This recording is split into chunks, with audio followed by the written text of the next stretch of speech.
All right, and we are back here on the GSMC Football Podcast. And for the second and final part of the show, we are going to talk about NFL win projections after free agency. So this is based off of DraftKings, again, an article I saw on Bleacher Report. So I wanted to go through that.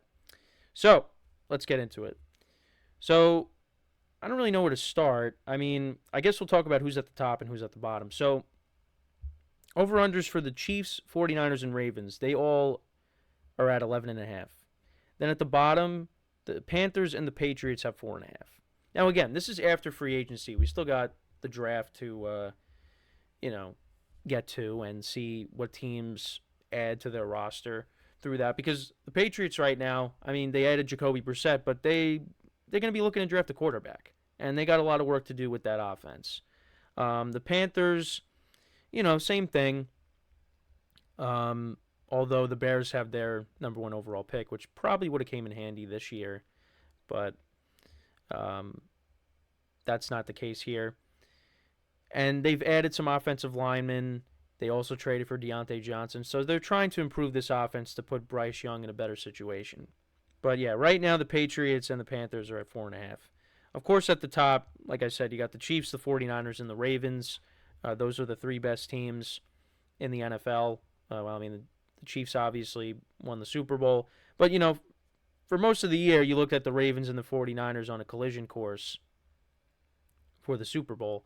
I mean, we did see them play each other, like we just talked about, on Christmas. And the Ravens, forced Brock Purdy into 4 interceptions. And it was not a great game for him by any means. But, and that basically cemented Lamar Jackson's MVP for 2023 was that game. And they did not match up in the Super Bowl. It was Chiefs 49ers, and yeah, the Chiefs once again won. So the Chiefs at 11.5, I mean, I think they're going to go over that. Especially now you had Marquise Brown. If Marquise Brown is the player that he was with Baltimore, and they can add those explosive plays back into this offense, and drops aren't a problem for the Chiefs next year, I mean, they should get over 11 wins. So the 49ers, I think, will get over 11 wins. And again, it all comes down to also being healthy, too, because, 2020, the 49ers were ravaged by injuries. But 49ers, I could see them they're going to get over 11.5.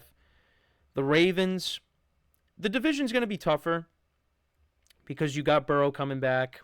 The Steelers, I think, will be better. The Browns will be better. The Browns split with the Ravens last year. So, yeah, I think it's going to be tougher. And you're also, on top of that, you're going to play the Chiefs during the regular season as well, which they didn't do. You're going to play the Bills. So, the schedule's going to be tougher for the Ravens, but I think I think 11 wins is what they're going to get. 11, 12 wins. Now, the Falcons, they got 10.5. That's their over-under. And they finished last year 7-10. With Kirk Cousins now and some of the moves that they've made, adding more receivers to the receiving core, Rondale Moore and Darnell Mooney. Now, again, not superstar players, but, again, that helps the offense to go along with Drake London, Kyle Pitts, Algier, and Bijan Robinson as well. Healthy Kirk Cousins with a good roster. I mean, yeah, I think this team gets 10 wins. Now, it's tough for me to say that because the Buccaneers, their over-under here is 8.5. So 8, 9 wins maybe. So maybe, yeah, Falcons could end up being the team that wins that division. Again, we're saying this way before the season starts, but I do kind of like the Falcons to win the division more than the Bucs, unfortunately. So the Eagles, the Dolphins, the Bills, the Cowboys, the Packers, the Bengals, and the Lions all at 10.5. So the Eagles, I mean, I think they get over 10.5 wins. Dolphins, I mean, the Dolphins and the Bills are tough, but I think they should. I know, what am I going to say? Everybody's going to get over 10.5 wins? I think the Packers will get 10 wins. I think they'll be under. I say they get 10 wins. The Lions are at 10.5. I think the Lions are going to be over. I still like the Lions to win that division. The Bengals, with the healthy Burrow, they should get more than 10.5 wins. Cowboys at 10.5. Yeah, I mean, they should get 11, 12 wins. Because, again, they're a good regular season team. But, it's the playoffs that have been a problem. Jets and the Texans are at 9.5. I think the Texans get over 9.5 wins. I'm expecting big things out of them. I'm expecting big things out of C.J. Stroud in year 2. The Jets at 9.5. It's really tough because I would love to come here and say, yes, healthy Aaron Rodgers, they're going to get over that number. I'm going to say under just because I can't. Well, then again, I did say that I was going to be the one to be positive about it. So you know what? I'm going to say they get over 9.5 wins. Or maybe they get 9 and they squeak in as like the 6th or 7th seed. I'm surprised the Steelers and the Browns, they're with the Chargers, the Jaguars, the Colts, the Rams, the Bucks, the Bears. Wow, a lot of teams at 8.5 wins. I know I'm taking the over for a lot of these teams.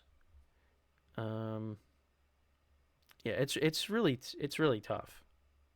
Because I look at these teams and I'm like, yeah, I mean, I could see the Steelers getting over 8, Steelers getting 9. I think the Browns should get more than 8, 8.5, get maybe 10. Chargers is interesting because their roster is going through major reconstruction. So I don't know how this first year is going to be.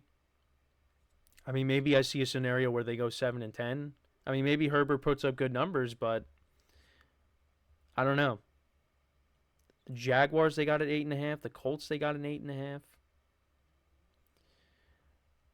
Man, it's tough. And now the Rams are at 8.5, and losing Aaron Donald, that's big. They actually did sign Tre'Davious White recently.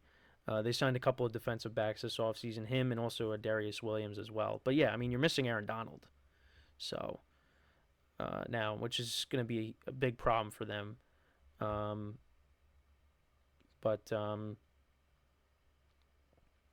Yeah, so I mean, I think the Rams will get over 8.5. I think they'll figure it out. If they got a healthy team, they should be able to get 9, 10 wins. Yeah, I don't know. It's tough here. The Bears at 8.5. I know. I feel like I'm saying the over for all these teams, but that's not going to happen. Then you got a few teams at 7.5 wins. They actually got the Commanders at 7.5 wins, over under 7.5. The Seahawks is 7.5. The Saints are 7.5. Yeah, not a lot of people are that high on the Saints. Now, I'm not really high on the Saints either, but again, they play in a competitive division or a winnable division. So I'm not gonna, I don't know. I mean, Derek Carr finished the year strong. So, I mean, the Seahawks at 7.5 is interesting. I feel like they can get more. I think Sam Howell is gonna take over that starting job. I think he's gonna take that from Geno.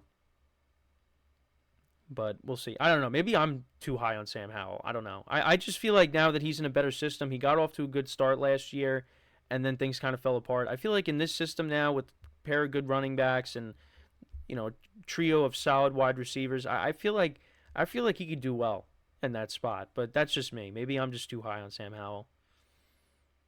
I mean, I think the Seahawks could get 8, 9 wins with that roster.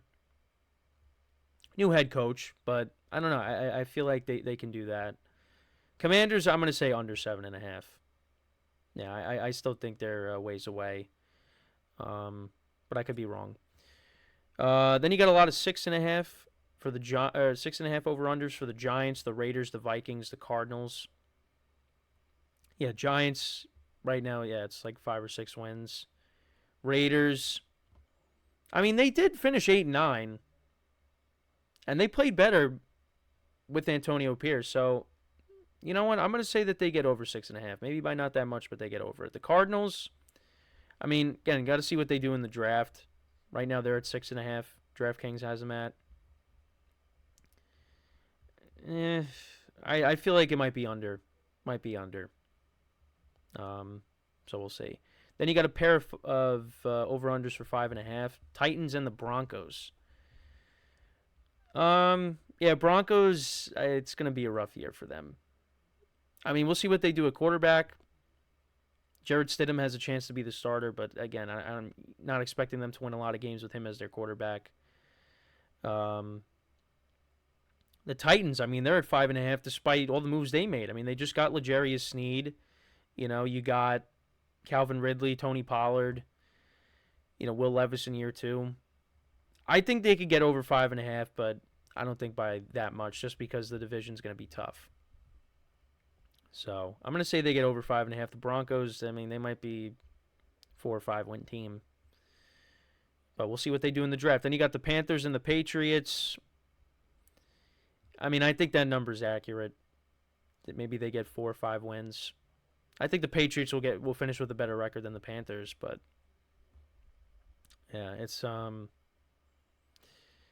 they're probably going to still finish with a losing record next season. But we'll just have to wait and see. But I mean, again, like I said, the Panthers, they are trying to help Bryce Young out, surrounding him with more talent. So you expect him, hopefully, to be better in year 2. But only time will tell. And the Patriots, they got to figure out their quarterback situation because right now they got Jacoby Brissett, but you got to add. He's not going to be their long-term answer. So, but yeah, those are every team's over-unders, at least on DraftKings. This is post-free agency. I know I basically went through them and was like, yeah, this team, I could see them getting over, but I don't think you're going to see that. Every team I said that's going to get their over, I don't know if that's going to happen. But like I said, only time will tell. And yeah, but that's pretty much it for the show for today. Again, tomorrow and Friday we'll be back to the hour. I had to cut the show a little bit shorter today. But like I said, we'll be back in full swing tomorrow. So make sure to tune in for that. And yeah, but let me know what you guys think about what we talked about. How do you guys feel about, Amazon now taking over a game in the playoffs instead of Peacock? The Brazil game that Friday on opening weekend, as well as the Christmas doubleheader that we're going to get. Let me know what you guys think in the comments. Also, with what we just talked about, the win projections, the over-unders for every team. Again, there's some where, maybe it was a little too high, a little too low. But, again, they could somehow find a way to be right, and then I look like the person that has no idea what they're talking about. So, but yeah, that's like I said, that's pretty much it. Thank you guys for tuning in. Like I said, we'll be back again tomorrow, 10:30 a.m. Eastern Time. And until then, I'm your host, Kenneth Grunfelder, signing off from the GSMC Football Podcast, brought to you by the GSMC Sports Network. Have a good day, and like I said, I will talk to you guys tomorrow. Take care.